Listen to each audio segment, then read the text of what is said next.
Good morning. It's good to see everyone here this morning. We have some visitors with us. We're thankful that you guys are here. Some old friends are back in town. It's great to see you guys. I think that's Quentin Arentz right there, isn't it? How's it going? All right, we're going to begin with a word of prayer. We've asked Tim Payne if he would lead us in that word of prayer.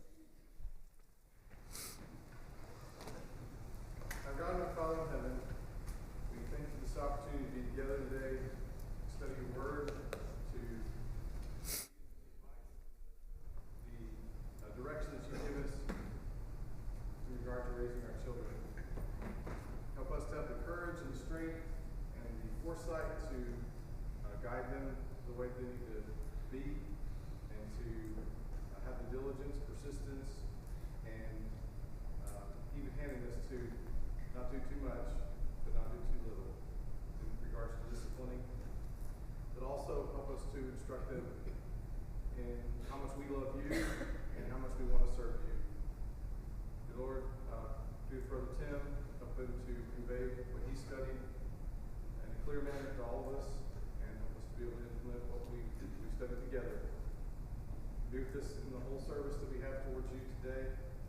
May our minds and our hearts be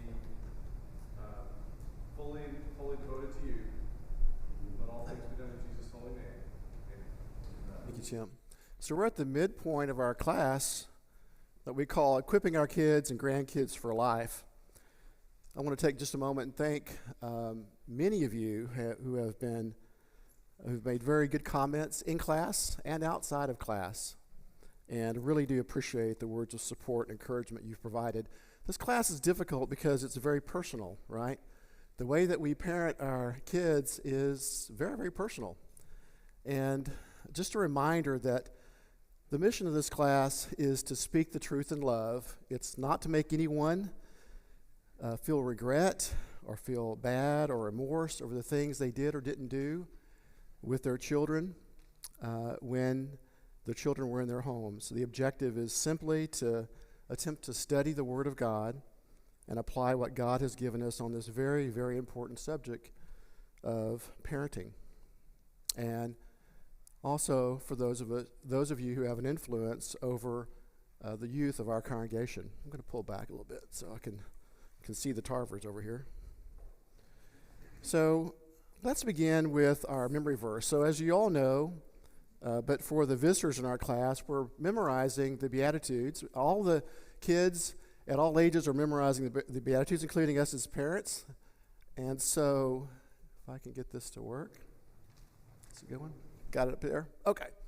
So we've gone through verse 9 of Matthew 5, and verse 10 is our memory verse for this month. Can we all say this together?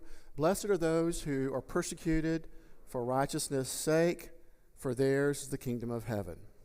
Okay, let's quickly look at some of the parenting principles that we've already established in this class.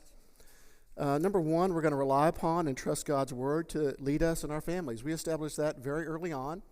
There is so much written, so much. There are thousands, in fact, millions of articles about how to raise our kids. And we're going to see that again in the subject today, which is how do we deal with the strong-willed child. So much written on that subject. But we're going to put our faith and confidence in God's word and his principles, his design for the home and family. Number two, we said that we're going to train up our child in the way he should go. That's a specific directive to us as parents. We're going to train up. We're going to assume the responsibility for that God-given privilege that we have.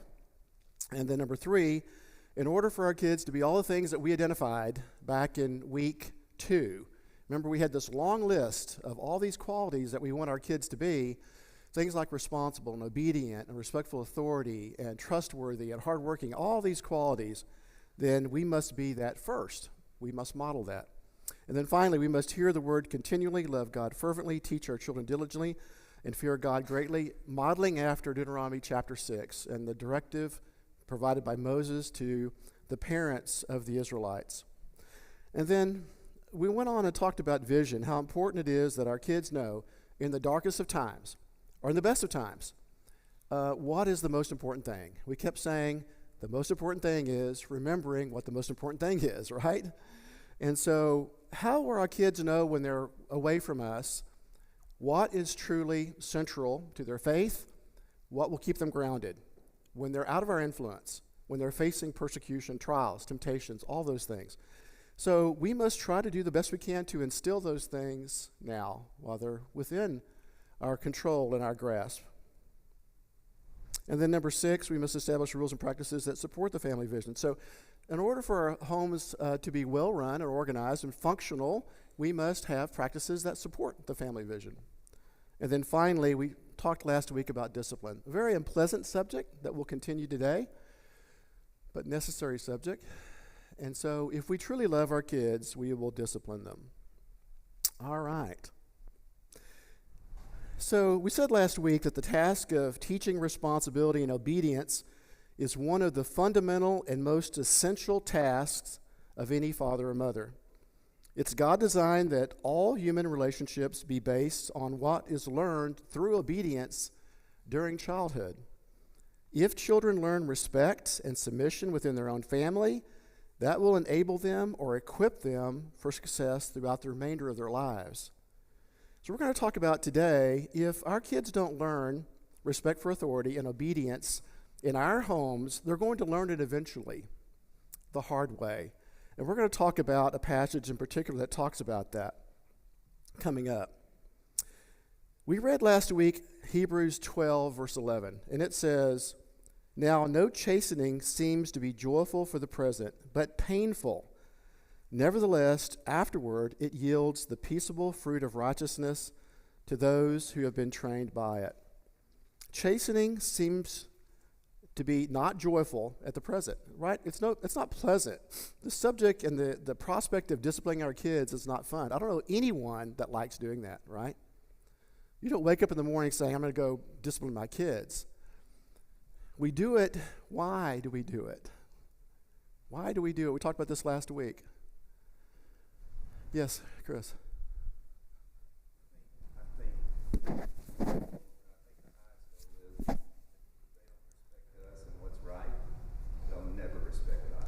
That's right.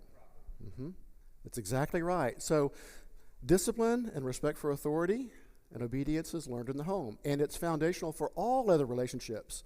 Relationship with God, relationship with our neighbors, our co-workers, the police, other law enforcement. These are all central to a successful foundation for relationships going forward.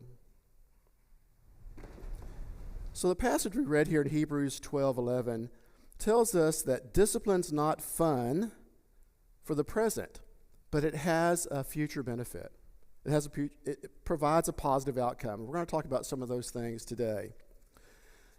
So, very difficult for us as parents to do this, and we discipline our kids because we love them. We talked about last week how hard it was when our child broke his arm, and we had to hold him down in the doctor's office while he's screaming bloody murder. Why would we do that? Why would we hold our child down so the doctor could administer setting that arm? Only because we love them, right? It's in his best interest that we do that. Discipline's the same thing. We don't want to do it. We don't like it. We don't look forward to it. But we do it because we must. It's in their best interest. Now, let's go to another level here. And let's read this scenario and let's talk through this scenario. Sammy, age 8, has just been told he can't go to his friend's house. "You need to clean your room first," says his mom. "You promised to do that, remember?" Sammy gets in his mother's face and screams, "You're the meanest mom in the world. I hate you." He turns and runs into his bedroom, slamming the door. So what do you think about this scenario? We said last week that we need to be careful to distinguish childish irresponsibility versus willful defiance. Is this childish irresponsibility in this scenario, or is this willful defiance? Ben? It appears to be, we have just a snippet of information, but it appears to be willful defiance, right? This is a scenario where the mother had established expectations. We said that's important. Always establish expectations first. The mom says, you promised to do that to clean your room first, remember? So she's reconfirming our agreement prior to this interchange. But this appears to be a scenario where the child is elected to openly and willfully defy the parent. Not childish irresponsibility here. So have you seen this behavior before? Have you seen it before? Some of you are smiling. I've seen it in my home, right? Those of you who are teachers, administrators, have you seen this, Linda? This sort of interaction? Right, yeah.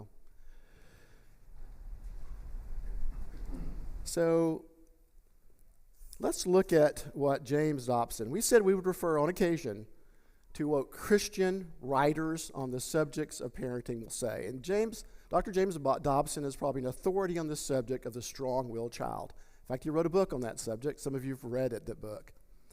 Here's what he says from the strong-willed child. Willful defiance, as the name implies, is a deliberate act of disobedience. It occurs only when the child knows what his parents expect and then chooses to do the opposite in a haughty manner. In short, it is refusal to accept parental leadership, such as running away when called, screaming insults, acts of outright disobedience, etc. So, if you were to type in the words, what to do with a defiant child, or what to do with a strong-willed child, you're going to see over 20 million articles on this subject. There is a lot written on this subject because this sort of scenario is common. It's very common, right? Willful defiance against the parent's authority.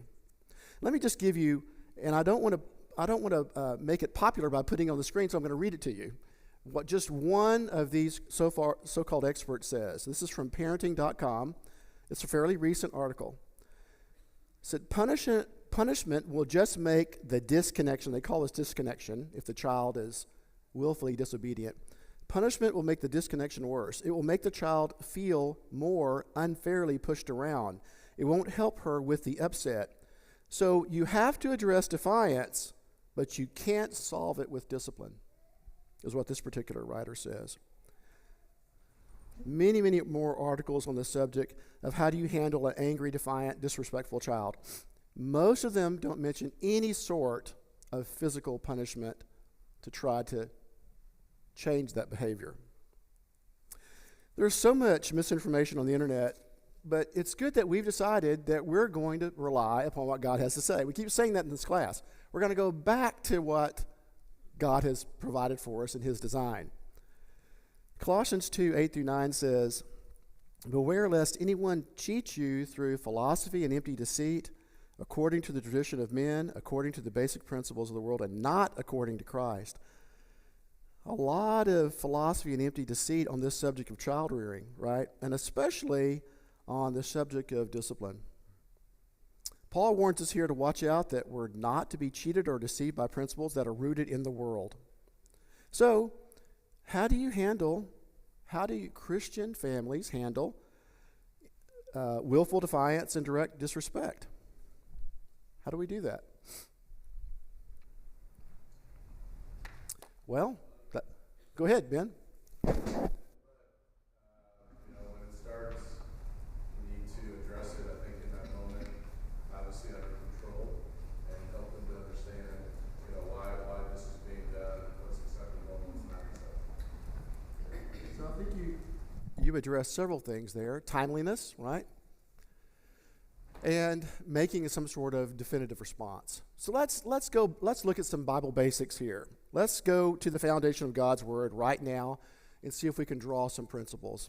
We've looked at some of these passages last week as we introduced discipline last week, but Proverbs 3:11-12, my son, do not despise the chastening of the Lord, nor detest his correction, for whom the Lord loves, he corrects. So we've made that policy. That is a foundational principle. God loves us, so he disciplines us, right? He cares about us enough. He wants us to be obedient. The same principle applies to parents. Parents love their children, and therefore they're going to correct their children. And then going on to Proverbs 19:18, chasten your child while there is hope, and do not set your heart on his destruction. So this is talking about timing here, right? So we talked about this a little bit last week, but let's go back to it. This is the principle of starting early, especially with a child who is strong-willed and who has willful defiance. So any thoughts on that? Yes, Stephen. I think also consistency. If you let it happen once, then you're letting that opportunity kind of fester for that child and understand, under certain circumstances, I can still get away with this. So consistency and also very specificity. I mean, really look for it. Look for it in the behavior and the words of your child. I mean, just the snide remark as they turn away from you, that's defiance. I mean, all those little things you look for, you got to nip it right there. And also realize that the child, it can be turned for something positive. When someone has a strong will and they have a strong will to serve the Lord, then if you mold them that way, it's going to be very difficult for them to be swayed from their persuasion, their belief and conviction. So see the positive, and that it needs to be redirected in a positive way. Let's go ahead and talk about that for a moment. We're beating up on kids because they're strong-willed, but that's really can be an asset for them later on. The strong will, our objective with a strong-willed child is not to break his will, it's to shape the will, And once that child's will has been shaped, that child will likely possess more leadership skills and abilities and be able to better withstand trials and temptations and problems that come their way. As a matter of fact, in my research, there's a bunch of articles that indicate that most of the world's CEOs and world leaders and world-class athletes were once called strong-willed in their home. They were a problem for their parents, right? But once they were nurtured and guided, they became strong-willed adults, right? We want strong-willed adults, right, that are rooted and grounded in the truth, immovable, all those things that Paul talks about in the first and second letters to Corinth, right? So it's shaping the will, it's shaping the strong will, not breaking the strong will. Yes? Sometimes we create our own problems because we don't realize how quick those kids, how smart they are. That one kid's a year old. That kid's a lot smarter than you think. Well, they're just too young. But the time you start listening, you've already let them get out of hand. Right. And I guess that speaks to this passage here, going back to it. Chasten your son while there is hope. And I think you were going to say something, Stu? Following up on what Lloyd was saying, in your scenario, Sandy's 8, it's unlikely that's the first time that's happened. Right, that's right. The first time it happened is when it needs to be corrected, and so it doesn't get to the point while they're 8. Exactly. So at the time that our children begin to get mobile, which can be 6 to 9 months, start crawling around, that's the time that we need to establish limits. That's the time when they can get into the electrical cord or knock over things.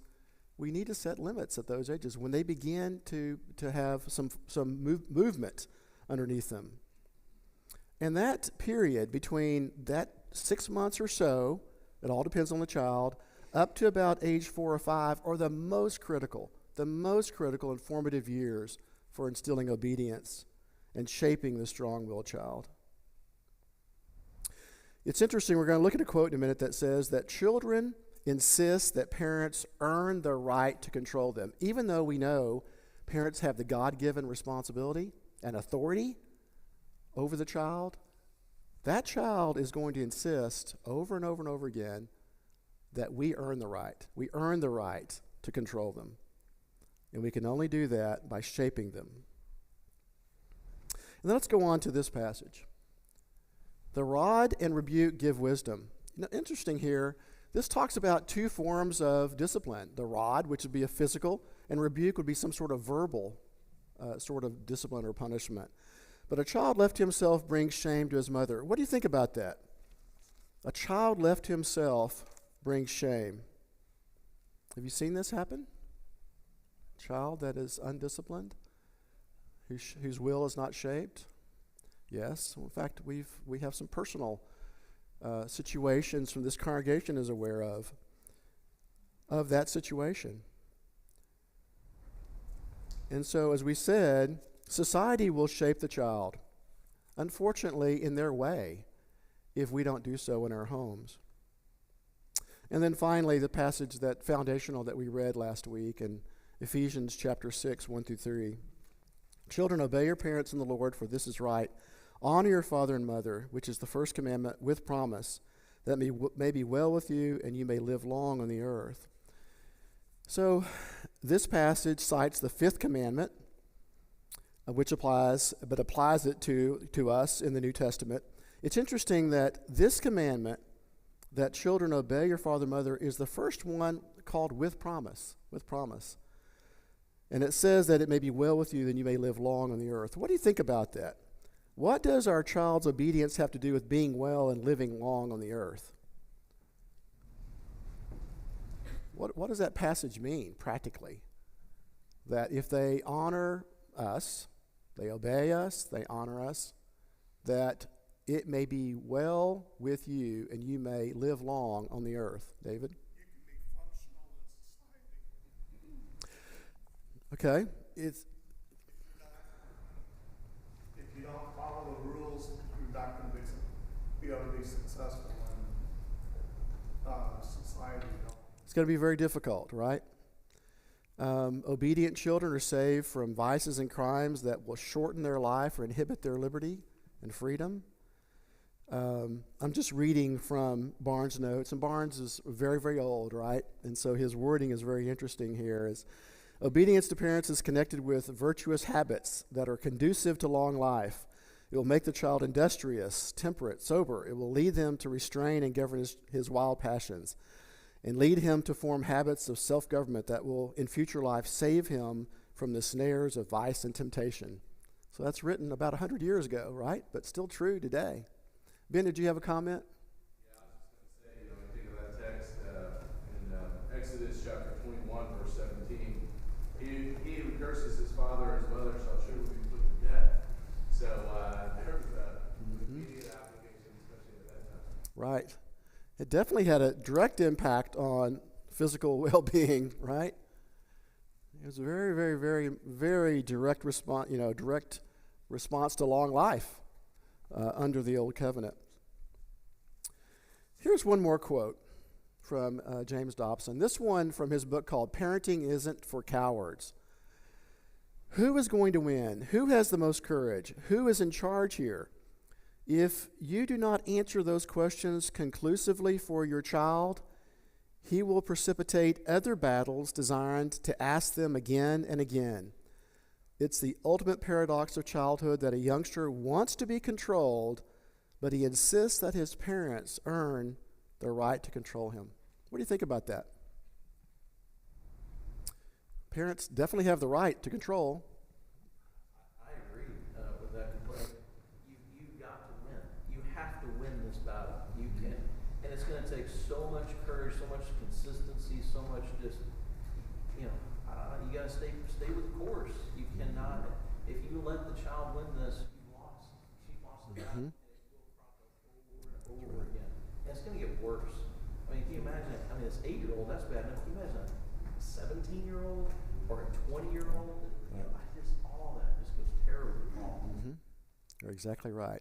Yes, Christy. This was something I got some help with when I was younger, because I had a child that was this way, and she was a toddler, and this mother told me very lovingly, if you don't get this under control now, you're going to hate this later, right? And so I started working on it, and one thing I noticed that I was doing was making excuses for the behavior. Well, she's tired. Well, she has Right. and we can't be distracted by what was really going on. We need to see what it really is for what it really is. That's right. Ben? This idea of honoring parents too and respect was interesting in Mark 7. Jesus quoted from Exodus 20 and Exodus 21, talking to the Pharisees. And so there's even something here about helping them to understand who's in control, how are they to honor us, even as children, so that even as they get older, they can continue to honor father and mother. Because it goes beyond even being in the home. There should be that honor and that respect even after being in the home. Yeah, good point. Dane? my mother reminds me that, this is something that, we say terrible twos. It precedes you all through growing, raising a child, to a teenager, even to an adult. And to the point of where it's like, Stephen mentioned this, is the consistency has to stay. So potentially your child, when you get to a certain age, sort of like I had to come to realize, I disappointed you many times when I was younger. And while you were consistently there guiding me, I lost my dad, he died, and it was just my mother raising me, and I was an 18-year-old at the time, and having to kind of like try and shape me, a guy who was so grown already, taller than her, bigger than her, and I don't have a father present.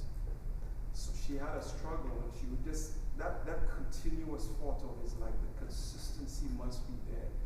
Helps me in recognizing that what I have to do. Now, she as a woman to a guy, but me now as a dad to daughters, in helping them understand the consistency of being there. So potentially, it clicks. This is a very real thing that, kids are always testing the limit of who's in charge.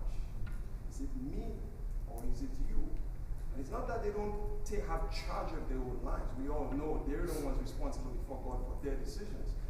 But there is this thing of authority that has been there.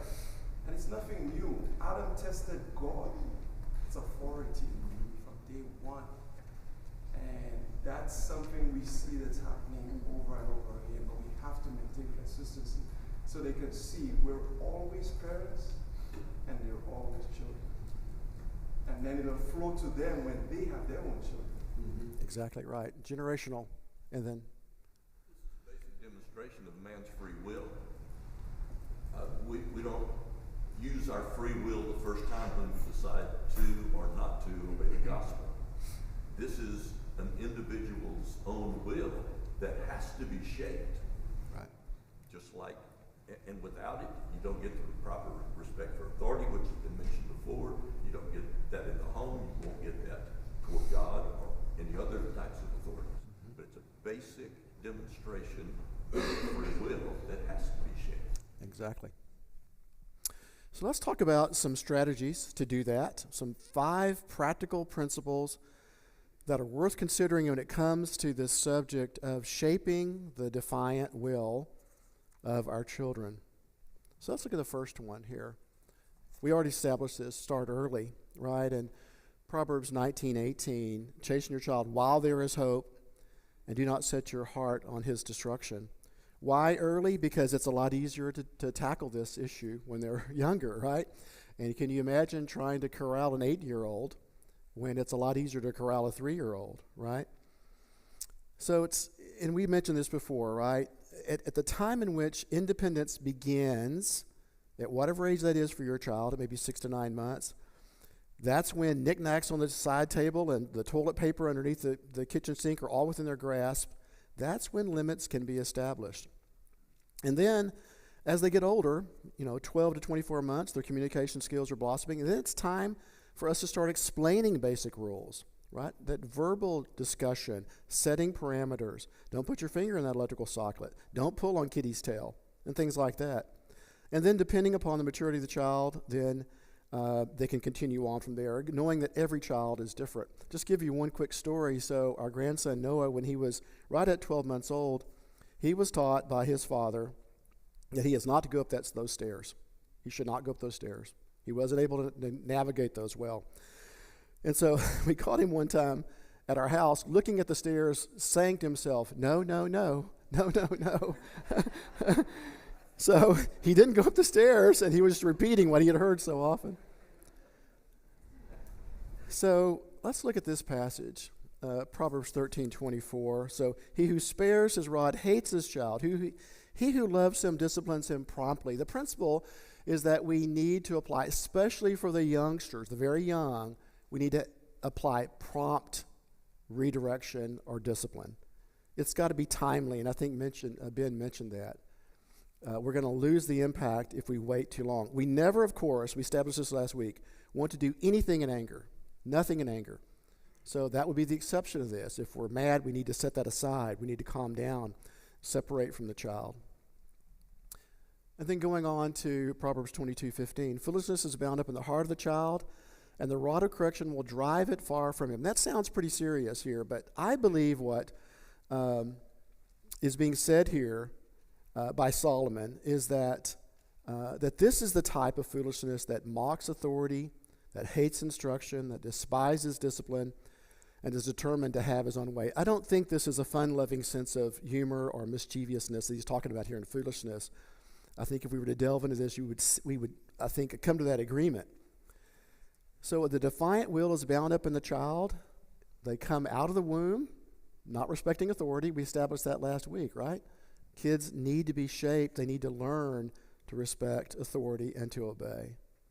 And there's a pretty brief window in which we can tackle this, and that's from ages 6 months or more, on to age 4 or 5 is the optimum time period for us to really get in control of this. Always with loving and fair firmness. Let's look at this second principle here, and that is to stay balanced.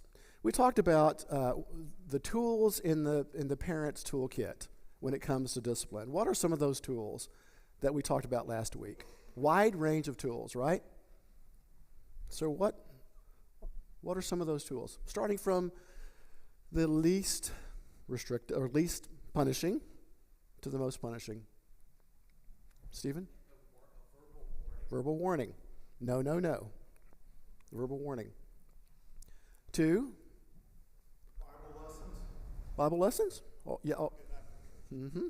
There are. Sitting down, applying principles from the Bible to our children, if they're old enough to understand that. 2, what else? Proximity or the face that you make. Like having those cues that you know when you do those things, okay, that's for real, serious. Disapproving look, right? All the way to separation. We're gonna put you in the corner. We're gonna put you in a place where there's no toys. To removing privileges. To some combination of all the above. And then finally, if willful defiance continues, then probably some sort of physical punishment. Yes, Stephen. I think one of the tools we don't often think about is work. That can be something that's really good for a child who is either lazy or has other issues. Like, no, you're going to do some work, some physical labor. Mm-hmm. You're going to work, and it's going to hurt. You're going to get tired, and it's something you don't want to do, but you're going to have to do it. And that is your punishment. Sometimes that's the most effective punishment for certain children. Especially if it's related to the violation, right? We talked about last week if they left the gate open again and the dog got out and you're spending your whole afternoon chasing the dog, that's their job, or whatever it may be. If it can be tied directly to one another, it might be more effective. Any other tools in the parental toolkit that we want to remember? Stephen? One more, just to throw it out there. At a certain age, I think there's tools we can use to be proactive, where it's not always that they've not done something that we've told them, or they're doing something we told them not to do, but we should get them in the practice and the habit of just doing things that we ask them to do. Just because we ask, because we are in authority. Hey, go do this for me, go get this for me, and without complaining, yes sir, I'll do it. And it kind of gives you the opportunity to test the value of what you've done to this point. And also, I know with one of our children, and Alyssa told me that she needed to be here, so she would know what I said. But with her, when she was younger, she was very defiant as far as what we told her not to do. She wouldn't want to do it. And in your lesson, that child that would look right at you and just keep doing exactly what you told them, that was her at times when she was very, very young. And so there's things that you say, hey, I remember one time I told her, I said, hey, Alyssa, and she was very verbal from very young. She could speak very well. So I can't, she was probably 2 or 3 or something like that. And I said, hey, I hugged her. I said, come here, I want to give you a hug. Now, if you want me to let you go, you got to just say, Daddy, please let me go. And I knew for sure she could say it easily. And we've had conversations all the time. She said, I'm not going to say knew at that moment, I had the whole Sunday afternoon ready for this. And so I said, I'm never going to let you go until you ask. We fought for hours. Not fought, but lay there for hours. I was drenched in sweat. She was drenched in sweat. And you know what? She's not going to win. I mean, that's the part of the battle. If you say you're going to do something, you have to follow through. So I followed through until finally she whimpered, just went, "Daddy, please let me go." I was like, "Thank you." We were just a mess. And you know what? That was really good, though. And that was something that I set up to happen. And it's okay to test those limits and make opportunities to teach them proactively. Don't just wait for them to mess up. So anyway, I just think that was a pivotal time for that to break, where she goes, "You know what? I'm never going to win. If I don't do what he says, I'm going to lose." So Thank you for that example. As difficult as that was for you to set through, but it's very impactful. Dane? Long suffering, yes. Yeah. It was long suffering. Yes. Yeah. Absolutely. All right. Consistency, staying balanced, planning for it. Some parents will, like you mentioned there, will set up a scenario in which they will, in effect, test the child's obedience. And that's sort of what you did, right? You anticipated there might be a struggle and you planned for it, right? But it was a very effective learning tool. All right, let's go to the third principle. And that is to establish the rules before they're enforced, be clear and consistent. This is going to be a quick review of last week, right? But the principles also apply. Clear and consistent rules. Consistency, we've already talked about, is the big battle. It takes a lot of work. It takes a lot of time. Sometimes we don't want to deal with a minor infraction. Let's just ignore it. Maybe it'll go away, right? Try to justify it, as Christy said. You know, they're tired, they're hungry, all those things. It's a lot easier to be passive, right? And just sort of hope the problem goes away. It's not going to go away. It's not going to go away. We've got to deal with it. So here are four really broad-based principles that we should consider when shaping the will of a defiant child. Defining the boundaries before they're enforced so that they know clearly what is expected of them. The most important step is to establish these reasonable expectations and boundaries in advance. The child should know what is and what is not acceptable behavior before they are held accountable of those rules. If you haven't defined it, you can't enforce it. Let me say that again. If you haven't defined it, you can't enforce it. The child should not be surprised by the response we have, right? Should be no surprise. If our child is surprised by our discipline, then we may border on that provoking our children to wrath passage that we talked about last week. Yes, Wade?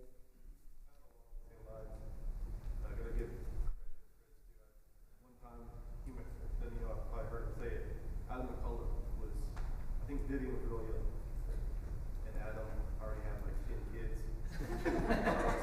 Listen to him, deal with them, and he would always tell them, "You made a bad choice," right? So obviously he had told them what the punishment was going to be, what it was expected. So that's one thing I try to pick up and use with my girls is we told you what you're supposed to do. If you didn't do it, it's you. I mean, we put it back on them. Right. We're not doing it because we're not punishing you because we want to. We told you what was expected. You didn't do it. You may have gotten away. Now you made a bad choice.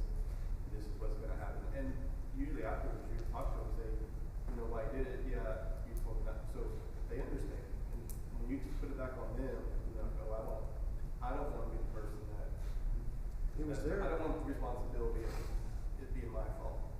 It was their election that they're in this situation because they knew what was expected of them to do.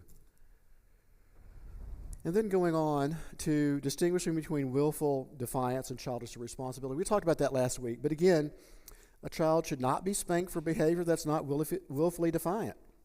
When he forgets to feed the dog or make his bed or take out the trash, when he forgets, it's just forgetful behavior. When he leaves your prized tennis racket outside in the rain or loses his bicycle, remember that many of those behaviors are typical of childhood. But when he fails to respond to your patient instruction, then it becomes appropriate to administer some well-defined consequences. You may have to work to pay for the item he abused or be deprived of, but just a reminder, childish irresponsibility is very different than Sammy, the 8-year-old that we started the class with. And then, when defiantly challenged, respond with confident decisiveness on a prompt basis, right?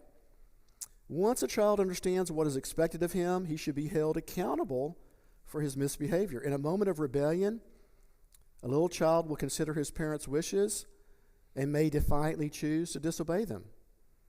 When that nose-to-nose confrontation occurs between the parent and the child, it is extremely important for the adult to win that battle decisively and confidently. Nothing is more destructive to parental leadership than for a mother or father to give in during that one-to-one, head-to-head competition. When the parent consistently loses those battles, as we've already talked about in class, resorting to tears or screaming or other evidence of frustration, the child sees his parent as not worthy of his respect or allegiance. Again, the child wants us to earn the right to control him, even though we have that right, right? He has to be able to see that we have that right. Difficult, very difficult. And then finally, reassure and teach after the confrontation is over. After a time of conflict during which the parent has demonstrated his right to lead, the youngster may need to be loved. I would say definitely needs to be loved and reassured. By all means, open your arms. Let him come into your arms. Hold him close. Tell him of your love for him and why this had to occur. Let him know again why he was punished and how he can avoid punishment the next time. This moment, as we said last week, is very, very important. This moment's very important. It builds love and family unity. It's also a time to pray with the child, admitting to God that we've all sinned. No one's perfect. And then, when positive behavior occurs, encouragement and reinforcement for that positive behavior, which is something is another thing in the parental toolkit. It's turning that negative to a positive. You see the positive behavior and just praise it and praise it. We talked about this after class some last week, and there's probably some controversy on this particular item, but disciplining verbally or physically privately versus in front of others. I would hold that this is best is done in private, right? Not in front of other family members, if you can avoid that. Certainly not in front of friends of this particular child. Do you agree with that subject? Do you agree with that statement? Tanya's the one. Go ahead, Tanya. You and I chatted about this last week, so I had many periods of defiance, that might be shocking, with my mouth.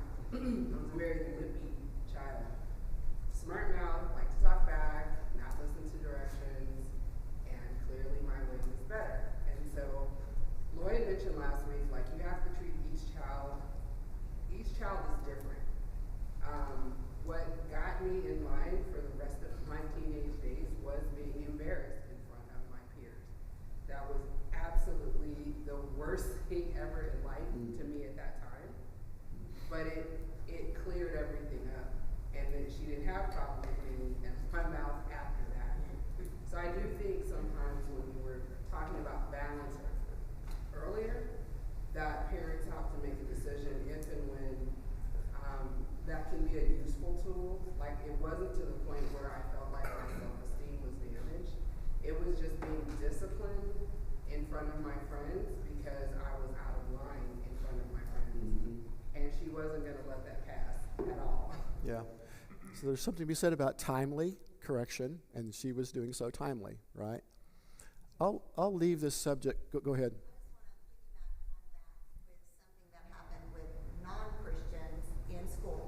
I don't even remember what the offense was. Have no idea. I can't remember. But this 4th grade boy, I had called mom and tell her what had happened. She talked to the kid. She called me the next morning. He owes you an apology, and I want to know before lunch if he has done it. He had not done it. She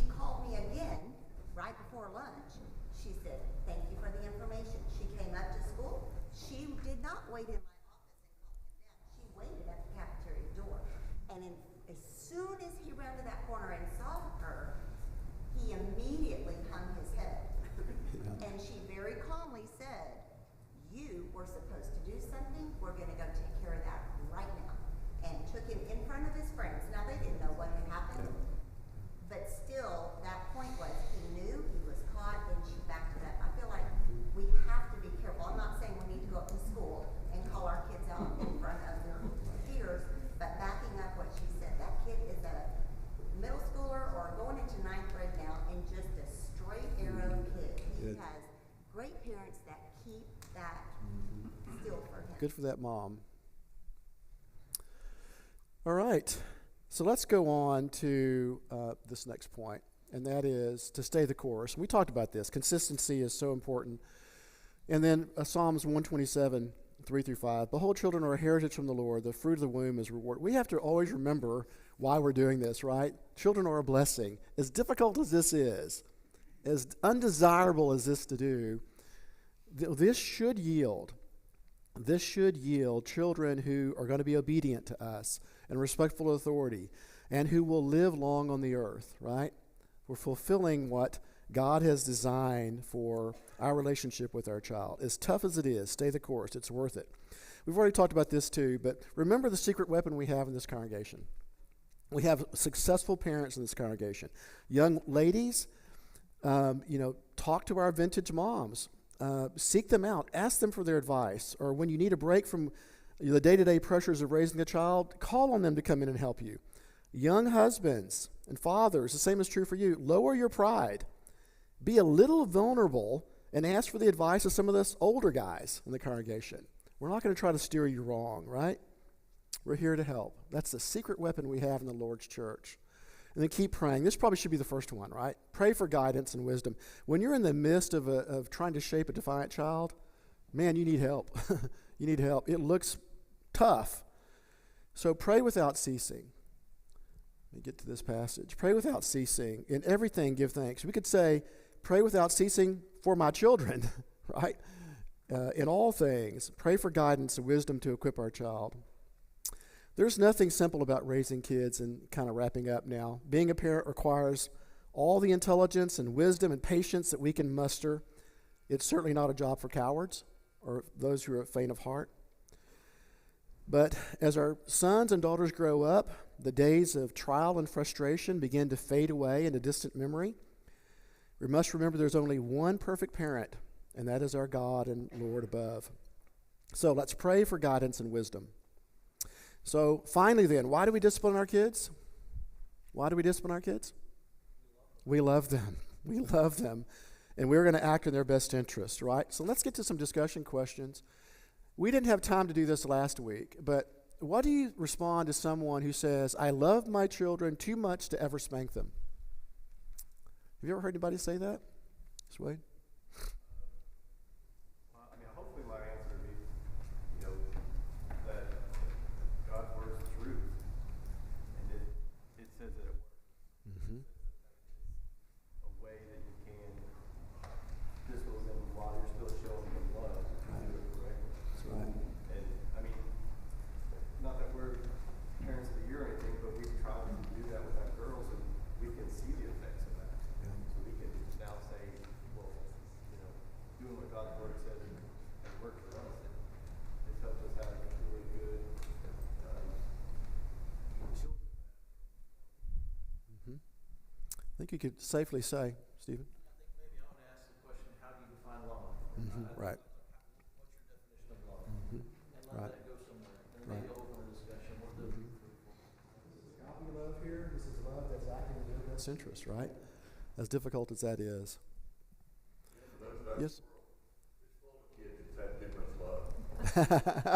Good point. All right. And then this one from last week. It's easy to forget that kids will be kids. Given their maturity, how can we teach them to be more responsible? Well, maybe we'll talk about that next week. Thank you all.